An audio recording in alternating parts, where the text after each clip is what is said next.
ಸಿದ್ದರಾಮಯ್ಯ ಅಪ್ಪನ ಮನೆಯಿಂದ ಉಚಿತ ಕೊಟ್ಟಿಲ್ಲ.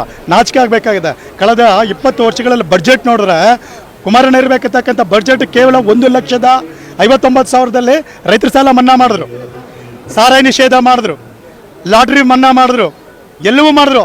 ನಾಚಿಕೆ ಆಗಬೇಕು. ಅದೇನೋ 12 ಬಾರಿನೋ 13 ಬಾರಿನೋ ಅದೆಷ್ಟೋ ಬಾರಿ ಆ ದೇವರಾಜ ಅರಸ್ ಅವರ ಬಡ್ಜೆಟನ್ನು ನಾನು ರೆಕಾರ್ಡ್ ಮಾಡ್ಕೊಂಡೆ.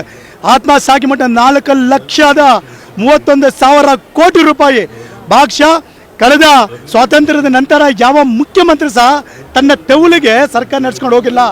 ಇವತ್ತು ಕರ್ನಾಟಕದ ಜನತೆ ಮೇಲೆ ಪ್ರತಿಯೊಬ್ಬನ ಮೇಲೆ 1,00,000 ರೂಪಾಯಿ ಸಾಲ ಇದೆ. ಅದೆಂಗೆ ಉಚಿತ ಅಂತ ಹೇಳ್ತೀರಾ ನೀವು? ಯಾರ್ದಾರಿಗೆ ಯಾರಪ್ಪನ ಮನೆ ಉಚಿತ ಅಂತ ಕೇಳಕ್ಕೆ ಬಯಸ್ತೀವಿ. ಮನೆ ಮುಖ್ಯಮಂತ್ರಿಗಳೇ, ಜನಗಳ ಮೇಲೆ ಟೋಪ್ ಹಾಕಿ ನಿಲ್ಲಿಸಿ 4,31,000 ಮಾಡಿ ನೀವು ರೈತರಿಗೆ ಏನು ಮಾಡಿದ್ದೀರಾ? ಕುಮಾರಣ್ಣವರು 2018 25,000 ಕೋಟಿ ರೂಪಾಯಿ ಮನ್ನಾ ಮಾಡಿದ್ರು. ನೀವು ಮಾಡೋಕ್ಕಾಯ್ತೆ? ಅವತ್ತು ಎಷ್ಟಿತ್ತು ಕುಮಾರಣ್ಣ ಬಡ್ಜೆಟ್? ಎಷ್ಟಿತ್ತು? 2 ಲಕ್ಷ ಇತ್ತು. ನಿಮ್ಮ ಬಡ್ಜೆಟ್ ಎಷ್ಟು? 4,31,000.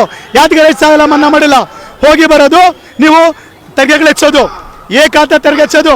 ಇದು ಸಂಪೂರ್ಣವಾಗಿ ಜನಗಳಿಗೆ ಹಗಲು ಲೂಟಿ ಮಾಡ್ತಕ್ಕಂಥ ಲೂಟಿಗೊಡೆ ಸರ್ಕಾರ ಕಾಂಗ್ರೆಸ್ ಸರ್ಕಾರ. ಹಿಂದೆ ಹೆಸರಿನಲ್ಲಿ ದಲಿತರನ್ನ, ಅಲ್ಪಸಂಖ್ಯಾತರನ್ನ ಎಲ್ಲರನ್ನ ಹಾಳು ಮಾಡಿರ್ತಕ್ಕಂಥ ಸಿದ್ದರಾಮಯ್ಯ ಸರ್ಕಾರ, ರಿಯಲ್ ಎಸ್ಟೇಟ್ ಮಾಡ್ತಕ್ಕಂಥ ಡಿ ಕೆ ಶಿವಕುಮಾರ್ ತಕ್ಷಣ ತೊಗೊಳ್ಬೇಕು ಅಂತೇಳಿ ನಾವು ಜನಕ್ಕೆ ಕರೆ ಕೊಡ್ತಿದ್ವಿ. ಮುಂದಿನ ಜೀವನದಲ್ಲೇ ಜನ ಉತ್ತರ ಕೊಡ್ತಾರೆ.